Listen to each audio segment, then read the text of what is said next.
I call on the representative of Pakistan.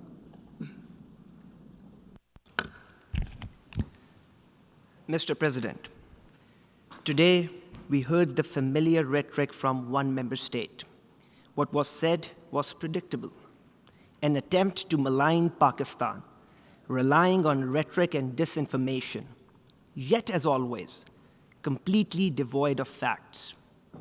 So let me state those facts clearly. Mr. President, Pakistan has sacrificed over 90,000 lives in fighting terrorism. Its sacrifices are recognized globally.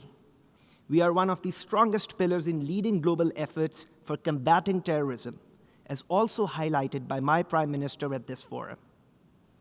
The malicious accusations about terrorism by this one country, unfortunately by our neighbor, are a deliberate attempt to repeat lies, and to keep doing that until they are accepted as the truth. But as we know, that is far from ground realities. This country is not just a serial perpetrator of terrorism, it is a regional bully, a net destabilizer for the entire region, holding South Asia hostage to its hegemonic designs and radical ideology that regrettably inspires hate, divisions, and xenophobia. So let me put that in perspective. First, this country is in the league of those who illegally occupy territories, oppress populations, and violate fundamental human rights, as in the case of Indian illegally occupied Jammu and Kashmir.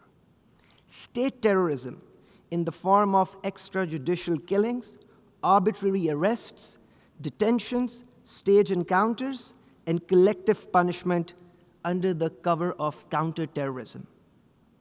Second, it is this country which runs a sinister cross-border terrorist web and clandestine networks through its proxies, both inside Pakistan and beyond.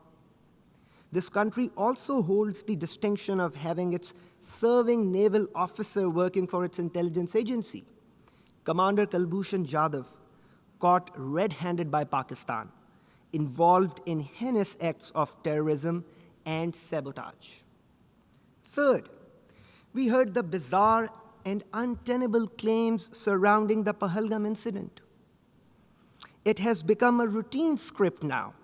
Whenever an incident occurs, Pakistan is reflexively blamed, without evidence, without logic, and without any investigation. Pakistan, as a responsible state, joined other members of the Security Council in condemning the Pahalgam incident. Moreover, Pakistan offered an independent and credible investigation, an offer that was flatly rejected. No surprise that till this day, no evidence related to that incident has been shared by this country. And then using that incident as a pretext and in gross violation of international law, blatant aggression was mounted against Pakistan between 7 and 10th May, which resulted in the loss of 54 innocent lives, 15 of them children, 13 women. To this, my country delivered a befitting, yet carefully calibrated response, exercising our right to self-defense under Article 51 of the UN Charter. This multi-domain response was directed solely at military targets and resulted in downing of multiple aircrafts, along with other significant military setbacks for the aggressor. Mr. President, this country's behavior sets a dangerous precedent for international legal order.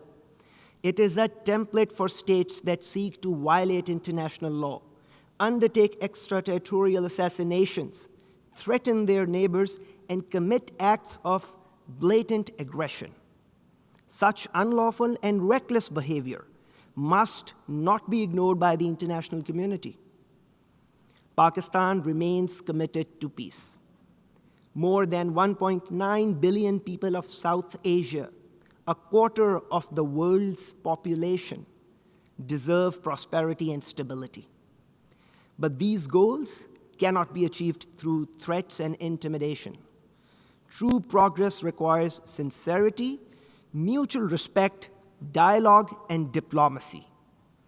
Principle Pakistan has upheld, and principles which India must finally choose to embrace if it truly seeks peace. I thank you.